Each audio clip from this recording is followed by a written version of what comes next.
Okay, in this one we're going to be reviewing Season 5. It came out about a week ago now, just a little bit over. I've put a lot of hours into it, I love the update, and yeah, we're going to be reviewing each part of it, the Battle Pass, the rifts, the A.T.Ks, the new locations, everything like that in this video. So let's start off with the new things in the game. So they brought in two new things, A.T.Ks and rifts. Rifts throw you up into the air a bit like a jump pad. They go a little bit higher than a jump pad, and it's basically, it works exactly like a jump pad, but it throws you up higher, and you find a lot of them around the outskirts of the map, especially on hills and things. I find them mainly in the desert biome, or well, near the Easter Island kind of podiums around the map, near Greasy was one, near Junction. But these and A.T.Ks, the other thing they brought out, which are a car, I don't think I need to explain how that works, but it just allows you to go a bit faster than you would on foot, quite a bit faster. So basically, this completely changes up the game, because it allows you to go to outskirt places without having to worry too much about the storm, which is actually fantastic, because normally you go to these outskirt places and you're going to have to be going either really quickly or you get lucky by the storm. If you're a good player and you go to the outskirt places, you'll generally just not go to the outskirt places, or you'll have to leave really quickly. So yeah, that's really good. It just allows us to go to different places. Like, I've been going Junction, Haunted Hills, Lucky Landing, places I don't normally go, but now I can go to there, and that's amazing. It really, really is, because I mean, Junction's been in the game for so long, I've just never been there, but now there's an Easter Island podium with rifts around there, so I've been going on there in squads and a bit of solos. I generally go to busier places and solos, but yeah, it's really, really, really good. Okay, so the next thing we're going to be talking about is the Battle Pass. So this Battle Pass has 100 tiers like the previous two. It has a new item called Toys, which basically are emotes, but except for emotes, you're not dancing or anything, you're throwing down the toys like a basketball. You'll throw it with golf ball, you'll use your pickaxe to swing it, and you can kind of decide how far it's going to go by looking up on your screen or whatever. And you can literally play golf basketball now, which is so cool. For example, golf, it'll tell you where your ball landed, so you can go there and then hit another shot, and if it does go in the hole, you do get told, and you get told how far away the shot was. So that's really, really cool. So there's lots of toys like footballs and things. So the skins on the Battle Pass are absolutely amazing this time around. They are some of the best, I think. I think there is better ones in my opinion, but overall they're all good, because usually on the Battle Pass you have the weaker kind of skins, the skins I don't like as much, but on this one I think they're all good. I can see myself using all of them. But you've also got some really cool back blings and things. For the first time ever, they've brought a free cape to the game.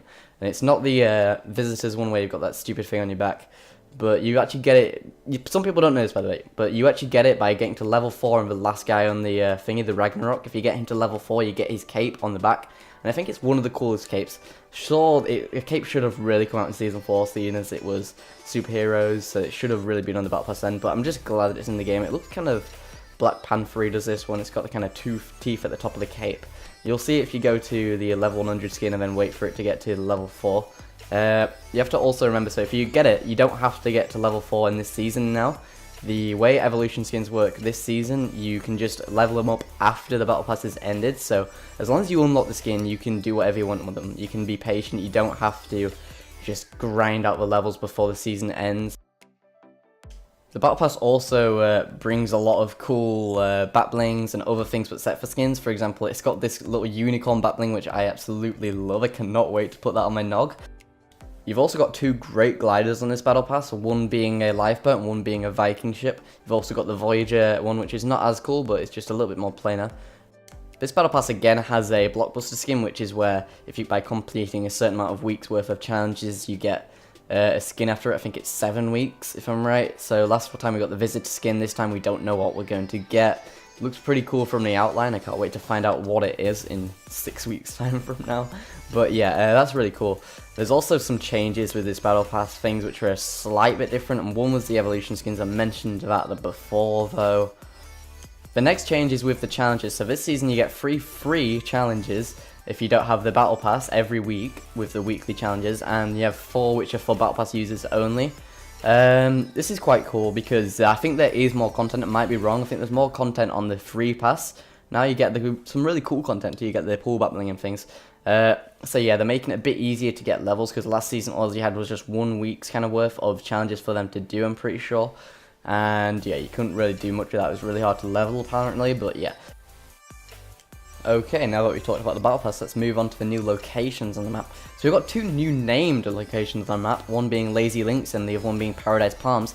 I love both of these locations at the moment. Lazy Links is quite a bit busy, and the loot's very spread out sometimes, but sometimes it is fun to go there. I love the golf course, can't wait to actually play a round of that on playground mode. I love what they've done with it, and there's a lot of A.T.K spawns there, which is good, so if you don't find a weapon you can just drive away sometimes. So I do like going there, I like the place a lot. It replaced Anarchy Acres, which is a bit sad. I quite liked Anarchy Acres, but whatever, there was pretty much 2 of them. Fatal Fields and Anarchy Acres were pretty similar anyway. But yeah, we got Lazy Links now, that's really cool. But the other one, which I love, is Paradise Palms. This is pretty much tilted by the sea, I call it, because it's got so many buildings, it's got so much loot, and it's quite busy. It's actually calmed down a lot now. I think it's going to be probably my favourite place to land, even when I'm trying to win the game and not get kills, because it's not even that busy anymore. It is now that there's a challenge there, but before it wasn't too busy, which is great, because it's got so much loot. It deserves to be really busy. So yeah, this is equivalent to tilted by the sea, I think. It's got so much loot, but yeah, I love this place. This update also brought us a few unnamed locations on the map, one of them being a little Viking village in between Snobby Shores and Greasy Grove. It's really cool, it looks really cool, and that's one of the things they've done fantastically on this update actually, is making the places different, because beforehand you had these points of interest and most of them were just full of houses which are kind of just copy and pasted. You can see them in Retail, Greasy, they're all kind of just the same houses, but in these updates and the Tilted Towers and this update, they've just brought all new places. Like, these houses aren't copy and paste at all, they're all brand new. The little Viking ship and everything like that's all new to the game, and it looks so nice to see. They've done a fantastic job, especially in the desert biome in my opinion. It just looks fantastic, all the new trees and things. I'm just loving it, but yeah. So they've done a great job of that. There's also my favourite place on the map, which is Shantytown. It's in the bottom right of the map. It's a little kind of town full of chests, full of loot. Literally, it's got a ton of it, but it's really cool because it's got a load of rifts near it. It's got some A.T.Ks. It's got a lot of good loot run if you are in the zone. It's a really good loot run, but yeah. So it's a great place to go. I'm loving that. And there's a lot of other locations, like the racetracks being like remade for A.T.Ks now, and that looks really cool. You've got some diners near there. You've got a truck stop. You've got all these places in the desert biome itself, which is really cool. And yeah, you've got a ton of things like that, and I'm loving the unnamed locations at the moment, especially Shantytown. Okay, so that's my review on Season 5 so far. I think it's been great so far. I'm absolutely loving it. Can't wait to see what happens, especially with the Pyramid in Loot Lake. Can't wait to see if it kind of changes over time like just it did last season. But yeah, that's great. I can't wait to see how this goes. I'm loving it. I love the A.T.Ks, the rifts, the battle pass. I can't wait to get the cape and the Ragnarok and things like that. So yeah, I hope you guys enjoyed this video. If you have any opinions which vary from mine or anything like that which you want to share, just leave it down in the comments. If you enjoyed, please do like or subscribe. I really appreciate it. But yeah, that's the end of this video, and see you next time.